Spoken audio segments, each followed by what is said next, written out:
No, it wasn't. Let me tell you a bit about the story. If you go back, the first time an aeroplane, ever flew in Europe was 1908. And that's when the Wright brothers, because the Wright brothers were the first people to make powered flight in America at a place called Kitty Hawk. In 1908, they came over to France, to Le Mans. Now, it wasn't the car racing track, it was the horse racing track at Le Mans. And they did exhibition flights, 1908.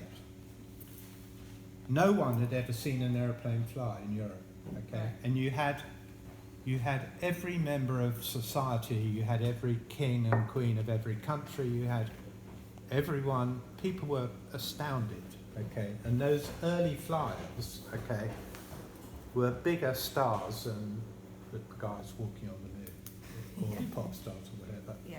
And very quickly, other people started putting on, if you like, exhibition flights. We would nowadays call them air shows. Now that's a poster there, that's a genuine poster. In 1909, that was an exhibition flight.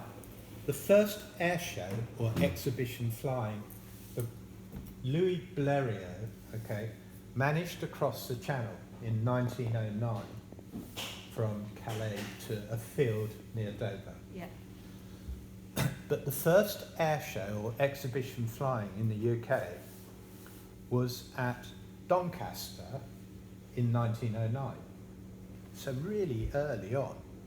You then had, for instance, people were fascinated by it, So you had Charles Rolls of Rolls-Royce.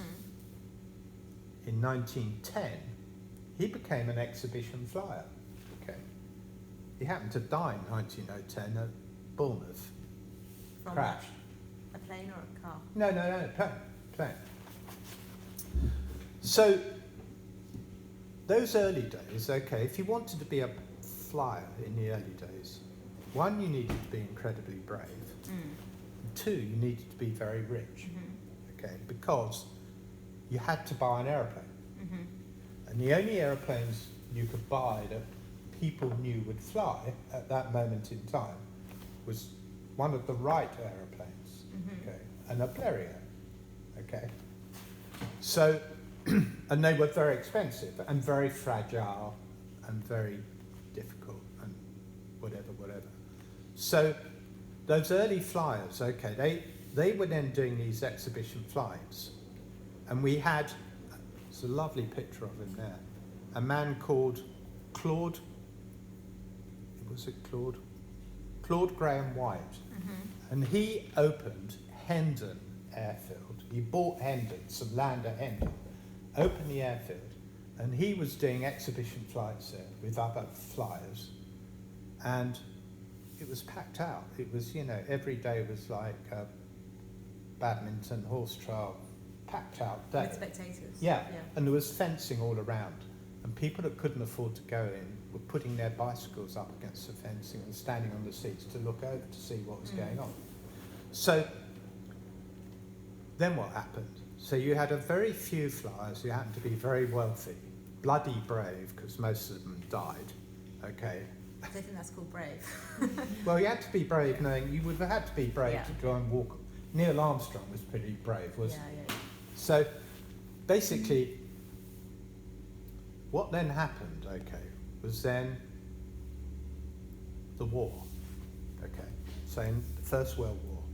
So in 1914, the army, suddenly realised that actually the aeroplane was quite a good thing for them, for their bosses, the colonels, to be at the brigadiers, to be able to put an aeroplane up, because the First World War was all about, you had the French there and you had us here, and how far apart were they? They were far apart, so the big guns, could just about fire into us, and their big guns could fire into them.